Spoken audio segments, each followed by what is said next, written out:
Hello everyone. The story I'm about to share with you today is one that, for a long time, had no answers until a surprise development came a decade later.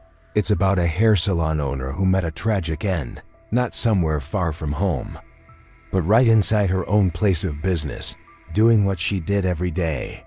This case unfolded in Spartanburg County, South Carolina, in the United States. The woman at the center of it all was Dana Satterfield, 27 years old, a hairdresser who owned her own salon. Dana wasn't just known for her beauty, she was well loved in her community for her warmth and the way she handled relationships. Many regular clients came to her salon not just for a haircut, but because they genuinely liked her. She was married and had 2 children, but like many relationships, hers hit rough waters. Over time, she and her husband had disagreements and emotional distance grew between them. Eventually, they decided to separate.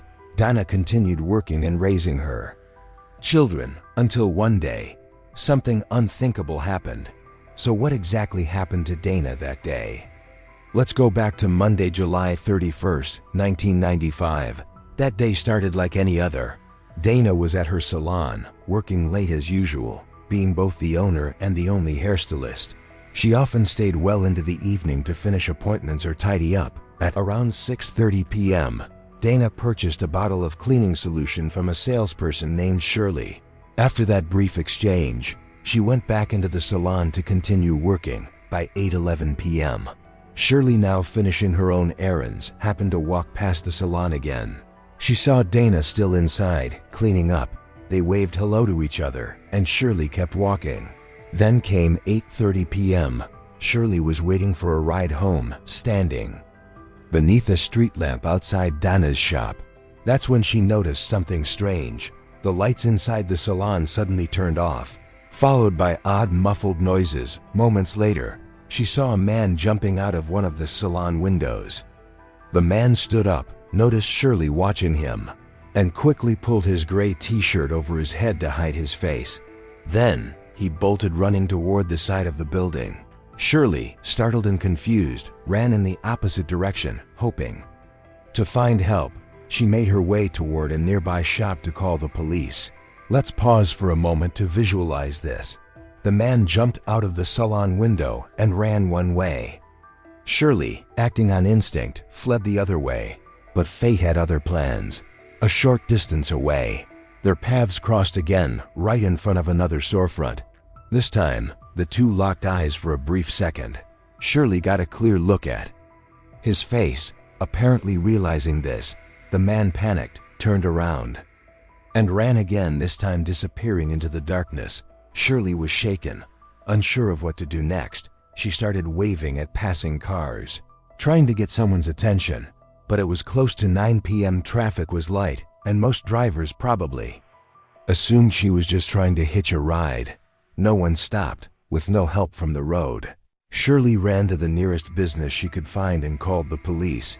After Shirley contacted the police, officers quickly arrived at Dana's salon. When they made their way inside, they found Dana in a heartbreaking position, sitting on the bathroom floor, slumped forward with her back against the cylindrical water heater. A cord was tied around her neck, with the other end attached to the heater. She showed no signs of life. What was most alarming was the visible trauma on her body. There were multiple bruises and injuries, pointing to a violent struggle that had taken place before she lost her life. Interestingly, the rest of the salon showed no signs of damage or forced entry. Her purse was still on the counter. Her keys were right next to it. Even the store's cash drawer remained untouched, with nothing appearing to be stolen. Police quickly ruled out robbery as the motive. Soon after, forensic experts arrived on the scene. They used ultraviolet light to detect potential biological evidence. The special light revealed signs that something had been left behind, but they would need to wait for lab testing to confirm whether they could extract DNA and possibly identify the person responsible. That night, Dana's husband, Mike Satterfield, heard what happened from neighbors and rushed to the scene. As part of standard procedure, police asked him for a statement. He explained that he and Dana had 2 children together, but had been living separately for some time due to marital issues. They hadn't yet filed for divorce. Mike appeared devastated by the news of Dana's death. Police took his fingerprints, and one of them matched a print found on the water heater in the salon. That discovery raised immediate suspicion. Dana was known for being hardworking, business-savvy, and great with clients. She had no known enemies, but given the couple's recent separation, police naturally began looking into Mike. He quickly became a prime suspect. Detectives reached out to Shirley, the eyewitness from that night, and asked if she could identify the man she saw outside the salon. Shirley confirmed that she had gotten a very clear look at his face. She described him as a white male with brown or blonde wavy hair, about 5 feet 8 inches tall, and weighing around 145 pounds. Based on her statement, a composite sketch was made. The man in the sketch looked nothing like Mike. In fact, when investigators reviewed the salon's window, the one the suspect had jumped out of it was incredibly small. Mike, being on the heavier side, likely wouldn't have been able to squeeze through it. It was hard to imagine him making that exit without getting stuck. So then, why was his fingerprint on the water heater? Mike explained that he had installed the water heater himself. He worked as a plumber, and this had been part of a job he'd done previously.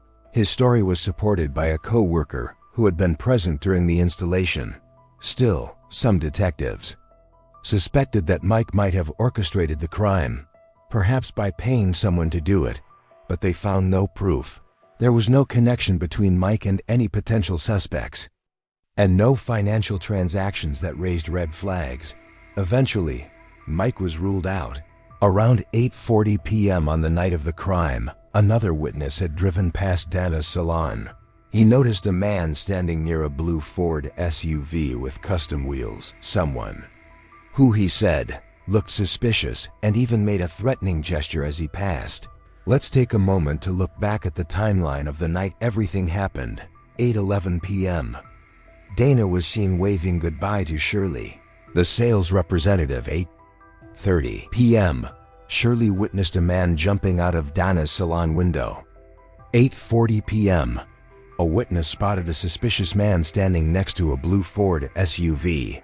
This led investigators to believe the man seen by the vehicle could be the same person who had fled the scene. If they could find that car, maybe, just maybe, they could find the killer. To push the investigation forward, police released a bulletin with a sketch of the suspect and a drawing of the SUV. They hoped someone out there would recognize either one. Sure enough, a man working near the salon came forward. He told authorities that on the evening of the crime, he saw a blue and white full-size Ford SUV parked between 2 large trucks. Being a car enthusiast, he said the vehicle's details were hard to forget. Police immediately started scanning local traffic footage and registration records, looking for vehicles matching that description. Eventually, they found 3 or 4 video clips showing a car that matched the exact look and had the same license plate in each instance.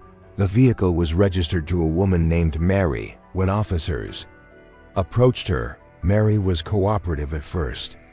She admitted that her son had taken the SUV out the night of the incident, but she insisted he had nothing to do with the case.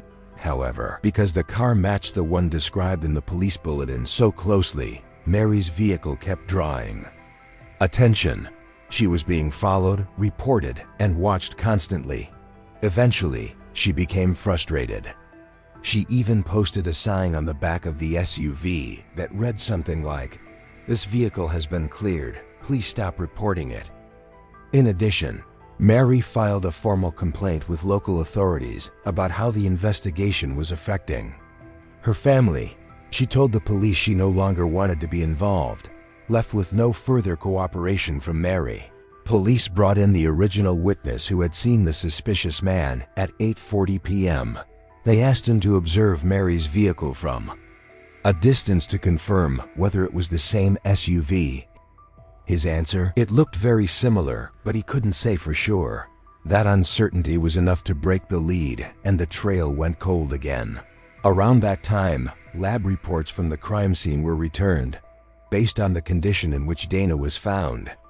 It was highly suspected that she had been the victim of a sexual assault, but something was missing. No DNA had been recovered from her body. This confused one of the forensic specialists who had been at the scene on the night of the murder. She distinctly remembered detecting a reaction under ultraviolet light that suggested something had been left behind. Determined to double-check, she re-examined the evidence, this time focusing on Dana's personal belongings. And finally, she got something. A DNA sample successfully extracted from a hairbrush found at the scene. But here was the problem: police had no suspects left to compare it with. No one to match the DNA to. No arrests, no fingerprints, nothing. So despite this breakthrough, the case once again stalled, with no new leads and no one to match the DNA to. Dana's case faded into the background, classified as cold and unresolved for years. In 2005, a full decade after the tragedy, the case was still unsolved, but authorities hadn't entirely given up. Every so often, a new lead would surface, just enough to keep hope alive. That year, a new sheriff took office in Spartanburg County, and he made a bold move. One of his first orders of business: reopen the cold case involving Dana Satterfield. The new sheriff believed that the original investigation had been hampered not by lack of effort, but by the limitations of technology at the time.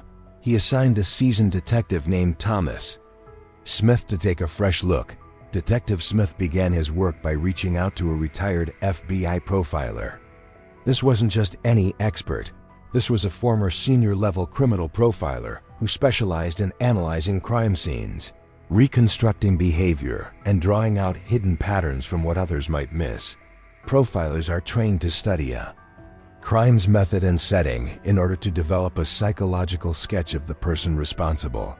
That sketch might include personality traits, behavioral patterns, or even likely next moves.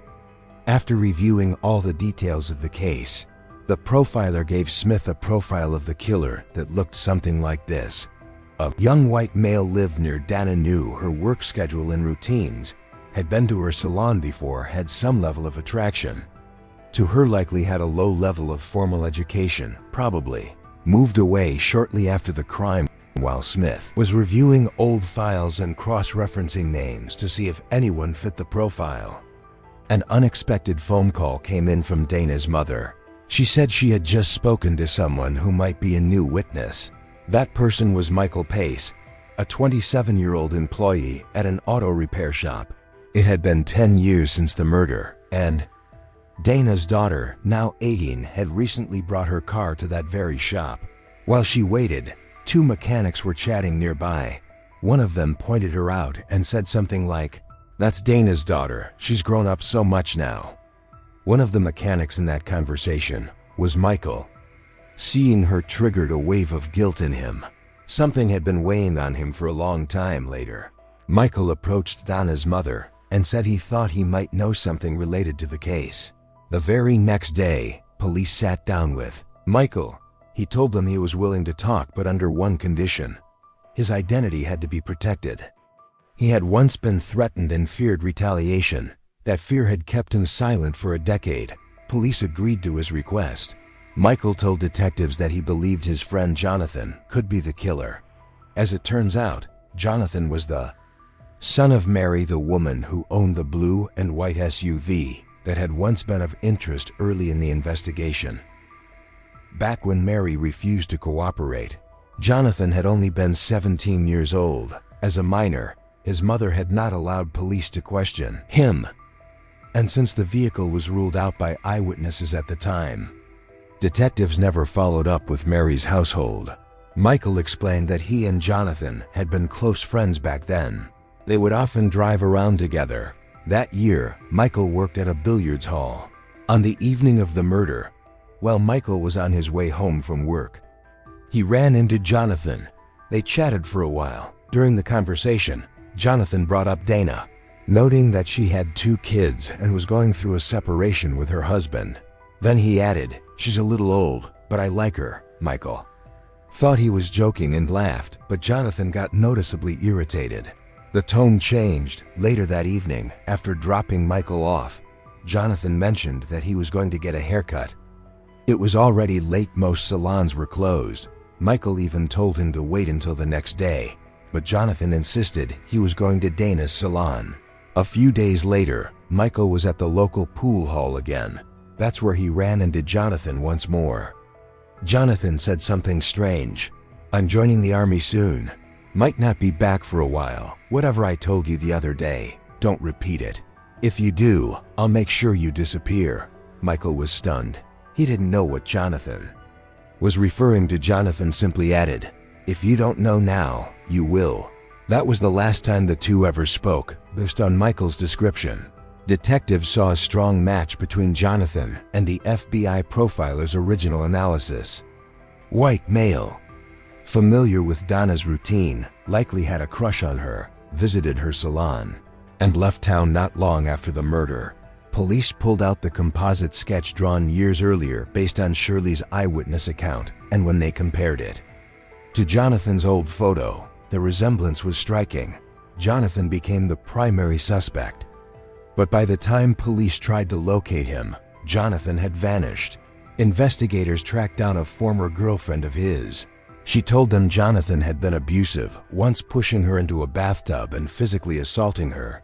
She also mentioned a chilling moment. One time while driving past Donna's salon, Jonathan said, "There was a murder there.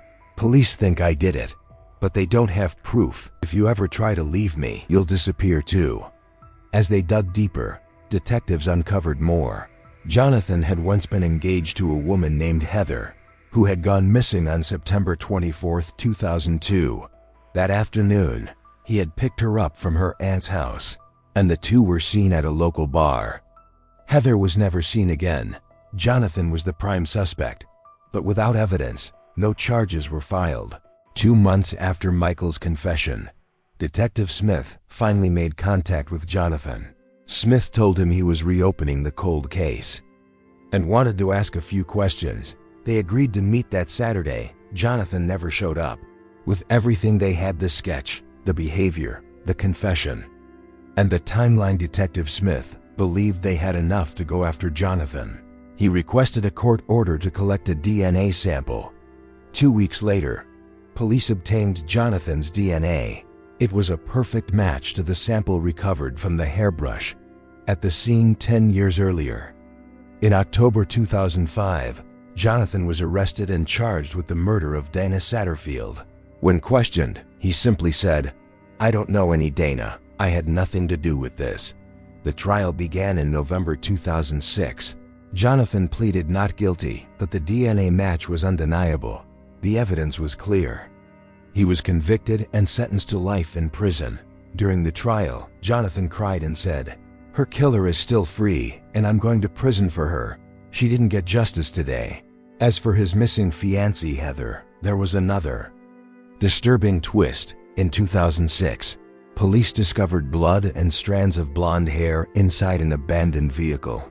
Many believe it belonged to Heather, but that has never been confirmed. To this day, Jonathan remains the prime suspect in her disappearance, but he has never been charged. In 2010, while behind bars, Jonathan violently attacked another inmate. He was convicted of that assault as well, and now cannot be considered for parole until 2035. In the end, Dana Satterfield finally got justice, full 10 years after her life was taken. But Heather's fate remains a haunting question. No one knows if she's still alive, and if she isn't, what really happened to her. Maybe Jonathan knows. That's the end of today's case. Thanks for watching, and we'll see you in the next story.